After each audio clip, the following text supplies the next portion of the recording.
Hey guys, Dave here. You know what? Some recipes are just passed down, and this creamy pork and mushrooms is simply one of them. It is so easy to make, incredibly delicious. You are going to love it, so let me show you how to do it.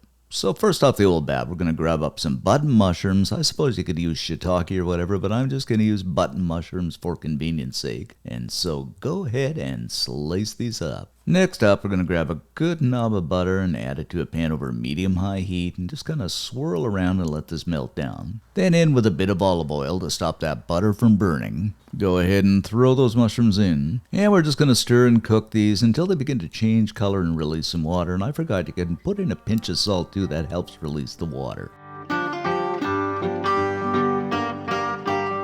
Now the old mushrooms have changed color and begun to sweat, and they're looking pretty good here. We're just going to grab them up and set them aside on a plate. And I think they'll be jolly and happy here for a while. Okie dokie then, back over to the same pan. We're going to add in a little bit more olive oil. Throw in a small chopped onion. I'm just using a white onion, but you can use any onion. Follow that up with 3 cloves of the old garlic, and you know me, I'm a garlic and onion lover. And of course, stir and saute this until that wonderful aroma of onion and garlic fill the air. Then you know everything is cooking. After that, we're going in with about a pound of thinly sliced pork, and I got this on sale, so I'm quite happy about that. Bought a bunch and stored it in the old freezer. Seasoned things up with about a tablespoon of soy sauce. Low sodium or regular really doesn't matter to me. Some ground black pepper, and I'm going to use about a teaspoon and a half, something like that. You know me, I love to lay on the black pepper pretty heavily. And you don't need salt because you already have soy sauce. Then we'll just do the old stir around until that pork begins to cook up a little bit. And again, we're over medium-high heat here still. I don't know, just for a few minutes. It shouldn't take very long because it is sliced fairly thin.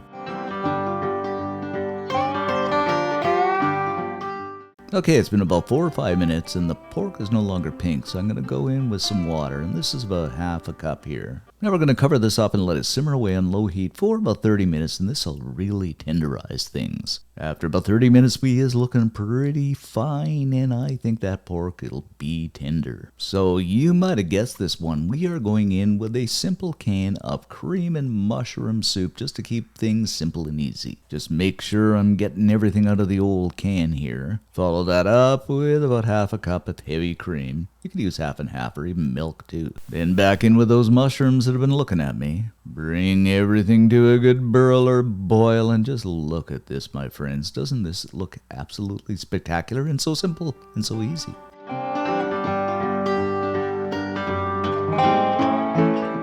And we is pretty much done it here, so I am just going to scoop some of this up, and yes, you might have guessed it, we are going to go over top of some wonderful Java rice that I've cooked up, and I should do a recipe for this. Of course, garnish things up with a little bit of parsley, fresh from the garden. And last but not least, you can't forget some toasted garlic. That's totally optional, but I just love it. And there you have it, my friends, our creamy pork and mushrooms over Java rice. Life just doesn't get any better. I mean, this is a simple recipe that's been passed down and a must make, and if you do make it, leave us a comment. I love to read them. Most of all, like, because it helps the channel out, and subscribe.